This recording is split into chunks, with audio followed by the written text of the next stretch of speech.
আগে আগুন লেগেছে, গাড়িটা যখন ওদিক দিয়ে আসছিল, এবার হলে কি হবে, গাড়ি টায়ারগুলো দুম দুম করে বাস করছে। এক ঘন্টা আগে আগুন লেগেছে, গাড়িটা যখন ওদিক দিয়ে আসছিল, ওর ট্যাঙ্কিতে আগুন লাগানো ছিল। এবার ড্রাইভার ভয়ে এখানে গাড়িটা দাঁড় করে বেরিয়ে গেছে, ওর জীবন বাঁচার দরকার। এবার দমদম করে আগুন লাগাচ্ছে, আমি ওই সিলভারের বালতি নিয়ে জল মারছিলাম, ঠিক আছে। এবার হলে কি হবে, গাড়ি টায়ারগুলো দুম দুম করে বাস করছে। তারপর আমি গিয়ে পুলিশের কাছে চিল্লাম, কী ব্যাপার এখনো দমকল আসছে না কেন? দমকল এসছে, এসে ওদের কাজ ওরা করছে। কত করা যাবে, আমরা বালতি দিয়ে তো পারি না, যতটুকু ওই দোকানটাও খুলে গেছে।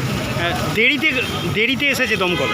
দেরিতে আসেনি, ওরা আসছিল, বৈদ্যবাটি রেল গেটে গেট পড়েছিল, তো ওরা গেট না খুললে কীভাবে আসবে, এই ব্যাপার হয়েছে। প্রায় ঘন্টাখানেক বাদে আসে। এক ঘন্টা এক ঘন্টা পরে আর প্রথম আগুন লাগাটা দেখেছে এই ছেলেটা। চিল্লানো হয়েছে, গাড়িটা দাঁড় করা। তারপরে আমি তো দৌড়লাম, আমি বললাম তো, আমি ওই সিলভারের বালতি নিয়ে জল মারছিলাম। কি তারপরে ফায়ার ব্রিগেড কখন আসে? 1 ঘন্টা পরে। বাংলা হান্টের আরও খবর দেখতে নজর রাখুন। বাংলা খবর মানেই বাংলা হান্ট।